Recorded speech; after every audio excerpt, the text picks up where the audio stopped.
Something I haven't heard a lot of people talk about astrocartography is that it's queer. So there were a lot of people who, or at least several people who made kind of important contributions to the development of astrocartography. And when I say astrocartography, I'm talking about the way that most current astrocartographers use astrocartography in a natal context, in maps and all of that. Locational astrology is really, really old, arguably one of the oldest forms of astrology. But the way that mapping works, the math and calculations and everything were so intense that it wasn't super viable until it was possible to do with a computer. So in some ways it's kind of like a Uranian contribution.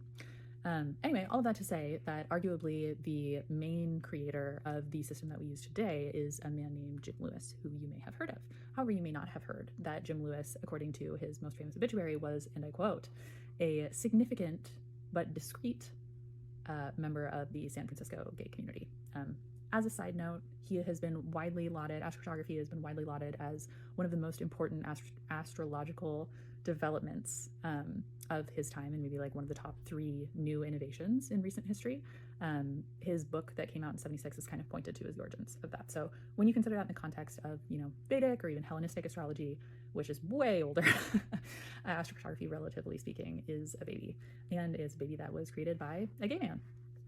When I was kind of like piecing this all together, because it's not something that is really talked about a ton, there was the bit, obviously, in the obituary. His own organization, Jim Lewis's organization, confirms that one of his main passions was advocating for people in the prison system in California who are HIV positive.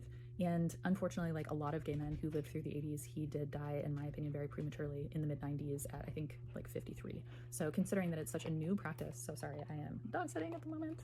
One of those humans in a dog suit. So if you hear weird sounds, that's what it is. I am excited by astrocartography, but not usually to that degree. Especially considering it's such a new practice. I, for one, would have loved to have known how Jim Lewis's practice might have evolved over time had he been able to have, a more normal lifespan. Long story long, while also tragic in numerous ways, I do think that there's some kind of poetic aspect to the fact that a technique created by a gay man who allegedly, arguably, may have been killed by the allegedly, arguably, intentional bigoted negligence of his own government, is now, in a sense, through his techniques and ideas and practices, helping so many queer people escape the same harmful entity to places that will hopefully love them back.